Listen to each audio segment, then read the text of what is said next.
So the last time that we did any driveway surfing, it was down in Freeport, Florida, staying with a sister-in-law for a wedding on a weekend. And I filmed a little bit while we were there, just to give you a feel of the kind of places that we've stayed. Good morning, YouTube. So we are in it's early, Freeport, Florida, and visiting some family, my wife's family, and they're having a wedding this weekend that we came in for. So it's a really fast weekend for us.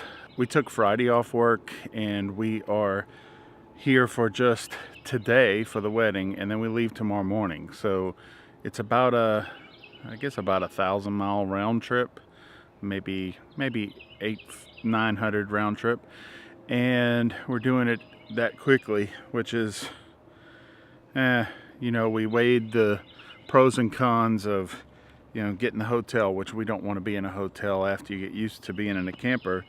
Hard to do the hotel. I did the math and I think we saved like $50 total by coming with the camper instead of doing the hotel, but it's more than the money. It's just the sleeping in my bed. My sister-in-law has cats. I'm allergic to cats, so this keeps me out of the house some, which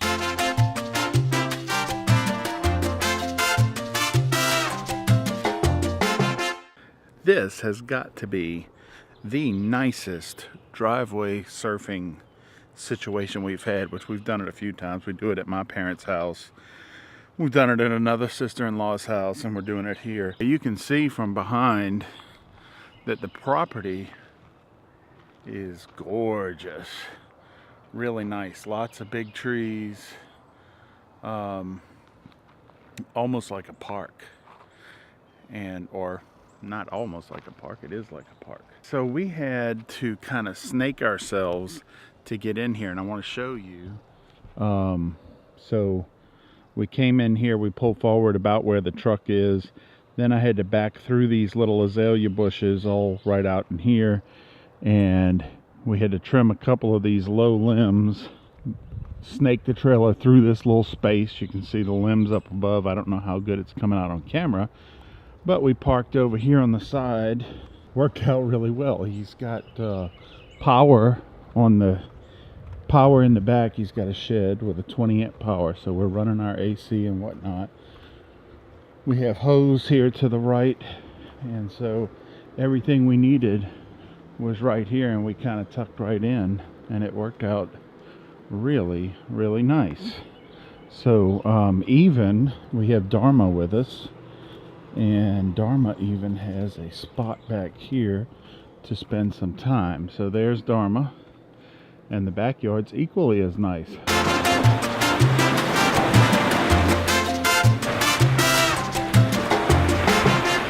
We even have a sewer clean out over here that you can see, well, right through the bushes here.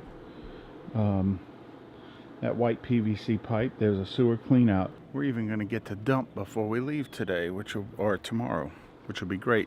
A little more about this trip. So we think that possibly we were shot with a BB gun on the drive here.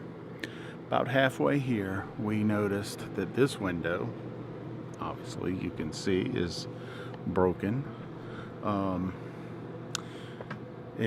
It was busted out, and it's tempered glass, so it broke into thousands of little pieces. And I think that... Morning. Sorry, that was my sister-in-law. So anyway, we think we may have been shot. I can't believe it would be road debris. We were on the right-hand side of the road, like 99% of the drive. So things being kicked up from another vehicle, would be really slim that it would have hit this window. And in the top left corner up here was a little dot in the glass, looked just like where a BB might would have hit, and the shattering was in a little bit of a radial pattern from that point. So this is our best guess. I know I've heard stories of kids sitting in the woods near highways and shooting off BB guns at cars. I don't know if that's what happened, but can't think of anything else. So we got here and my brother-in-law had some heavier weight visqueen. I guess a garbage bag would have worked, but we knocked all the glass out. We opened the window, shop vacuumed everything, and put the visqueen around the window frame and then closed it tight so it's kind of sealed in there. And then we duct taped all the edges, being careful not to get duct tape on the fiberglass itself, so that cleanup will be a little easier, hopefully. So we get home, we have to find some tempered glass. Good news was, I was thinking the whole way here, well, if they built this thing in a way that I'd have to replace the entire frame, you know, I don't know, I'm guessing 150, 200 bucks, whatever, for the part. But it's built in a way that the glass, there's a rubber grommet on the outside. The glass will pull the rubber grommet, glass pops out, put the new glass in, and rubber grommet. So I think I can go to any place that's going to sell tinted, tempered glass, and we'll probably be able to fix this. And I would be surprised if it got much over maybe 50 bucks. I think the glass might be maybe 20, maybe a $20 cutting fee or something. We'll see. Driveway surfing and being shot, all on a 1,000-mile, 3-day trip. Great weekend.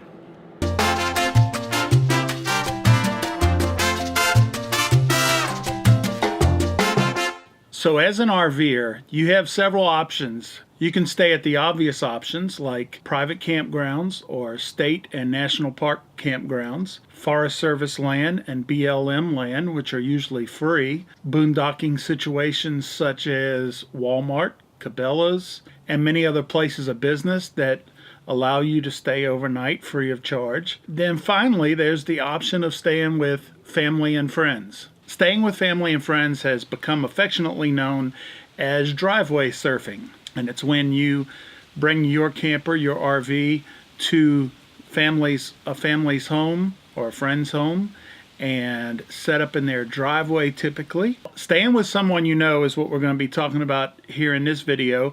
And it comes with some pros and cons. The pros that I see with staying with someone you know is the convenience of being right there with the people that you've gone to visit, and the convenience of being able to go sleep in your own bed at night and then walk from the driveway into the house and visit the people that you're there to see. Another obvious benefit is that it is free of charge, and so there's no fee for staying with someone. Usually there's no limits to staying with them unless they're in a neighborhood that has particular restrictions. There's also no need for reservations when you're staying with someone you know. Now, some of the cons we've seen as we've been driveway surfing is that, number one, you don't always have utilities, so you won't always have electric, although we found that plugging into a garage outlet at most houses has worked out fine for us and allowed us to use our air conditioner. You usually won't have sewage, and water is something that most people have through a garden hose, so we have hooked up to people's homes and filled our tanks with water. So, but dumping is sort of one of the main cons. You can't get rid of your sewage very easily when you're driveway surfing. Another con could be that you may not be allowed in a particular neighborhood, particularly if there's a homeowners association in the neighborhood you're trying to stay in. And another con I can think of is you feel like maybe you're putting someone out by staying with them. And usually with family, they can't really say no. So if you ask them, they feel like they have to say yes. And I've always wondered, how welcome were we really when we've done this? We have stayed at my sister-in-law's home. We've stayed at, two of my sister-in-law's homes.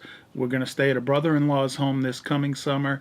And we've stayed in my parents' driveway several times over the last couple of years. So I thought it would be interesting. I have my parents here to visit with us, and they don't know what the topic of this video is going to be.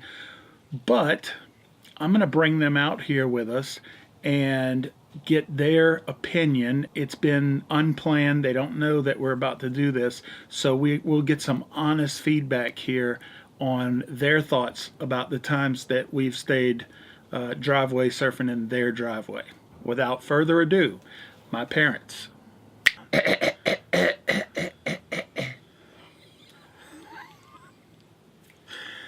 The topic of this video, what I've been talking about, is a term called driveway surfing. When you're traveling in an RV, you have lots of options. You can stay in a campground, you can stay in a Forest Service, you can stay Walmarts, and another option is staying with family or friends. And you guys have been the host several times as we've stayed with you, been in your driveway a few times, and I wanted to get some honest feedback on how you felt having someone at your home staying in your driveway. It was no problem. It was better because I don't have a room for you. Okay. Well, you know, I think probably a lot of people that do this. I can't do it. I gotta go freezing. I'm freezing my tail off. All right, so my dad couldn't handle the cold weather out here, so he's going in, so we'll talk just to my mom. So anytime you ask someone if you can stay at their house, there's always a side of you that feels like maybe you're putting them out, making them feel a little uncomfortable. Maybe they don't really want you there. And sounds like y'all didn't feel that way at all. No, we were glad y'all were there. And I didn't have a place for you to sleep in the house, so it was good.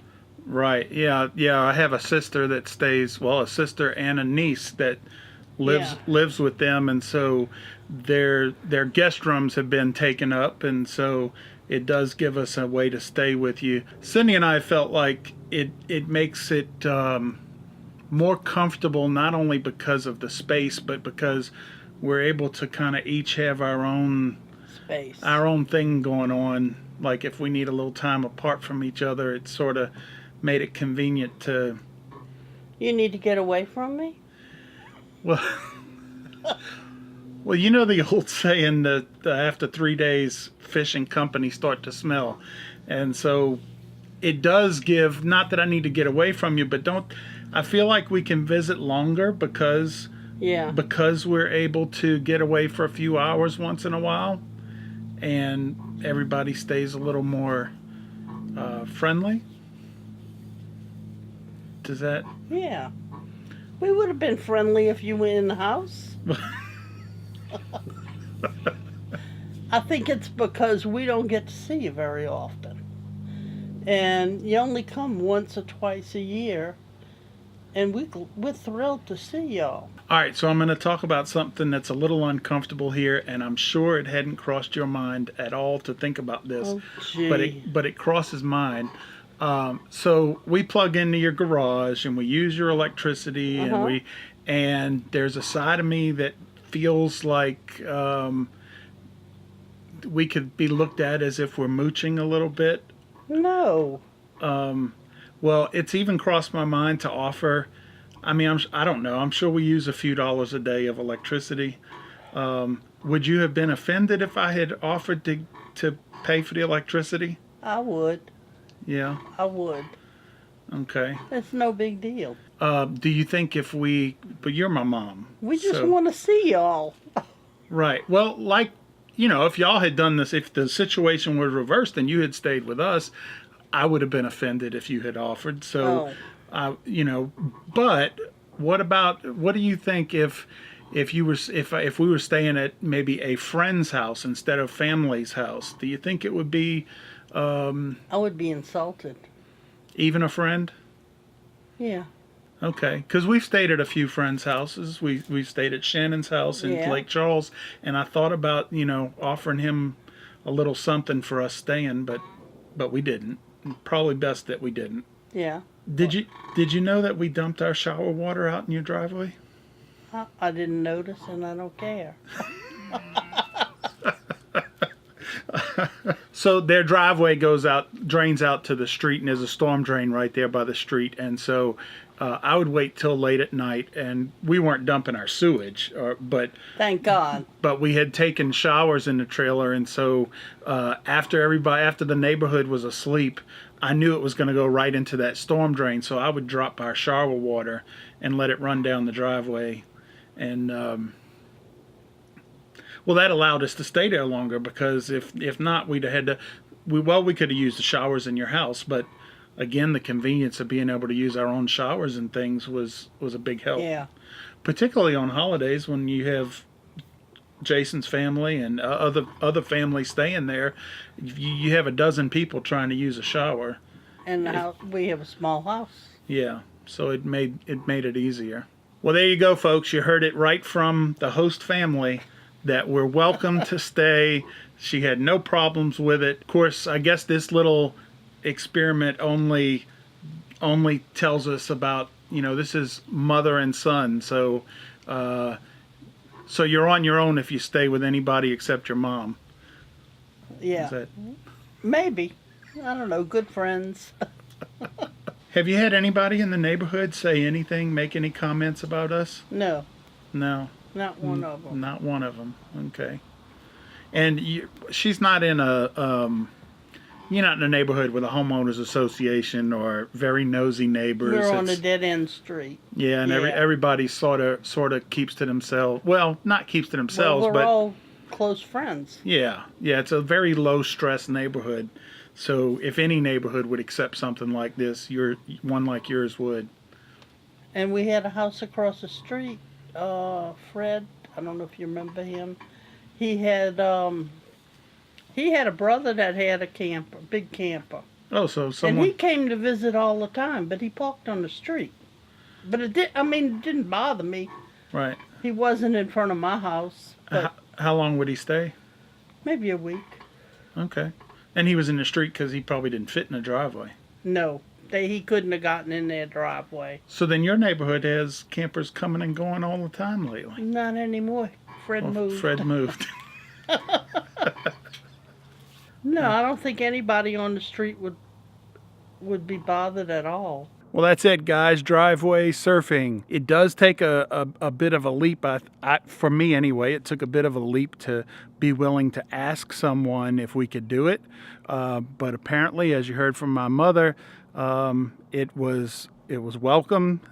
It's been a great experience for us. And like I said, when I was going over the list of pros, being right outside the door of the people that you went there to visit without being right on top of them was just a huge benefit. Until next time, consider driveway surfing.